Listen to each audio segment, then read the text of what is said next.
Bien-aimés dans le Seigneur, nous rendons grâce à Dieu pour la délivrance du péché et de l'esclavage.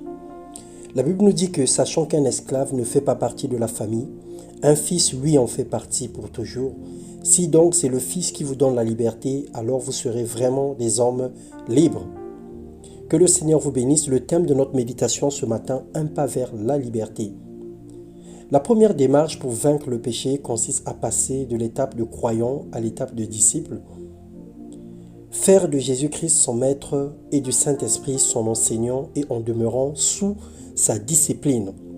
Lorsque nous lisons dans Romains le chapitre 12, le verset 2, la Bible déclare « Ne vous conformez pas au siècle présent, mais soyez transformés par le renouvellement de l'intelligence afin que vous discerniez quelle est la volonté de Dieu, ce qui est bon, agréable et parfait. » Le renouvellement de l'intelligence spirituelle signifie simplement le changement de mentalité, le remplacement des mensonges du diable par la vérité dans notre esprit, le passage de l'ignorance vers la connaissance en marchant par le guide du Saint-Esprit ou par l'entremise du Saint-Esprit, comme le Psaume 119, le verset 130 nous le dit.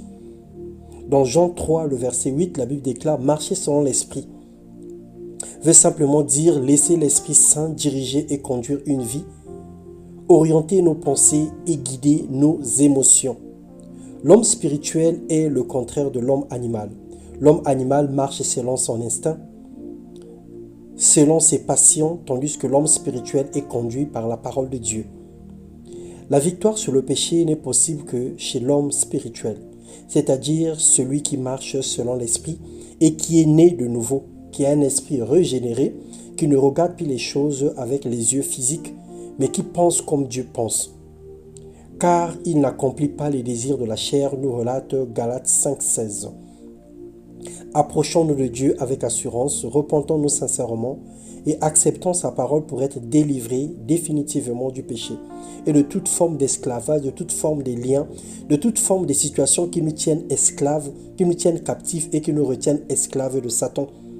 Et nous parlons de l'alcoolisme, nous parlons de la prostitution, nous parlons de la cigarette, nous parlons des totems de famille, nous parlons de plein d'autres choses qui nous retiennent captifs, des addictions, des choses qui nous rendent esclaves du diable. Dieu nous encourage à fermer tous les accès pour empêcher l'ennemi d'avoir emprise sur nos vies, de créer des conditions pour vivre une liberté sans pareil. Dieu nous a affranchis.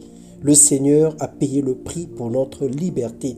Alors ne sois plus esclave de qui que ce soit ou de quoi que ce soit. Sors de l'esclavage et refuse d'être sous l'emprise de Satan. Refuse d'être dans une cage.